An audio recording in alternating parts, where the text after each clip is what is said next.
Go.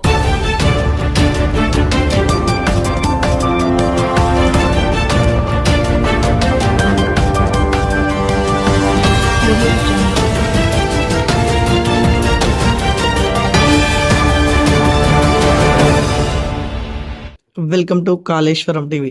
Jayashankar Bhupalpally జిల్లా కేంద్రంలో May Day సందర్భంగా CI2 జిల్లా అధ్యక్షులు బంధు సాయల్ మాట్లాడుతూ కేంద్రంలో మోదీ నాయకత్వంలోని బీజేపీ ప్రభుత్వం అధికారంలోకి వచ్చి 2014 నుండి నేటి వరకు కార్మిక వ్యతిరేక విధానాలను నిరంతరం అమలు చేస్తుందన్నారు. మేడే సందర్భంగా కరల్ మస్ కాలనీ CI2 జిల్లా ఆఫీస్ నుండి Ganesh police station road GM office మీదుగా కరల్ మస్ కాలనీ వరకు భారీ ర్యాలీలో తీశారు. ప్రపంచ కార్మిక వర్గంతో పాటు భారత కార్మిక వర్గం ఎన్నో త్యాగాలు చేసి సాధించిన 8 గంటల పని దినం, సమ్మెకు జీతభత్యాలు, సంక్షేమ పథకాలు వంటి హక్కులు ప్రమాదంలో ఉన్నాయన్నారు. కార్మిక చట్టాల స్థానంలో లేబర్ కోడ్లు వచ్చాయని, ముఖ్యంగా గుడిసెవాసులకు ఇంటి పట్టాలు ఇవ్వాలని స్థానిక ఎమ్మెల్యే గండ్ర సత్యనారాయణరావును కోరారు. ఈ కార్యక్రమంలో గుర్రం దేవేందర్, గడప శేఖర్, విజయలక్ష్మి, తోట రమేష్, కుమ్మరి శ్రీను, రాజేందర్, లక్ష్మి, స్వర్ణలత, రవికుమార్ తదితరులు పాల్గొన్నారు. జిల్లా ఆఫీస్ కాడ మేడే జెండా ఆవిష్కరించడం అనేది జరిగింది.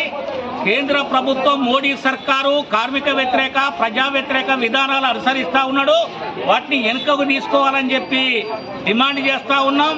అదేవిధంగా ఇవాళ కార్మికులందరూ పోరాటం చేసి 49 కార్మిక చట్టాలని తెచ్చుకుంటే మోడీ అధికారంలోకి వచ్చిన తర్వాత 29 కార్మిక చట్టాలను 4 కోట్లుగా చేసి కార్మికులకు వ్యతిరేకంగా, పెట్టుబడిదారులకు అనుకూలంగా మలిచినటువంటి పరిస్థితి ఉంది. అందులో భాగంగానే 12 గంటల పని విధానాన్ని మోడీ సర్కారు పెడతా ఉన్నాడు. దాన్ని రద్దు చేయాలని కోరుతా ఉన్నాం. అసంఘటిత రంగ కార్మికులకు PF, ESI, ఇన్సూరెన్స్ సౌకర్యం కల్పించాల్సినటువంటి అవసరం ఉంది. అదేవిధంగా కనీస వేతనం 26,000 రూపాయలు ఇవ్వాల్సినటువంటి అవసరం ఉంది. ఈ మేడే సందర్భంగా కేంద్ర రాష్ట్ర ప్రభుత్వాలకు విజ్ఞప్తి చేస్తూ ఉన్నాం. భూపాలపల్లి జిల్లా కేంద్రంలో పాత ఎర్ర చెరువులో గుడిసెలేసినటువంటి పేదలందరికీ ఇంటి పట్టాలు ఇవ్వాలి. అదేవిధంగా నిరుద్యోగులకు ఉద్యోగ అవకాశాలు కల్పించాలి.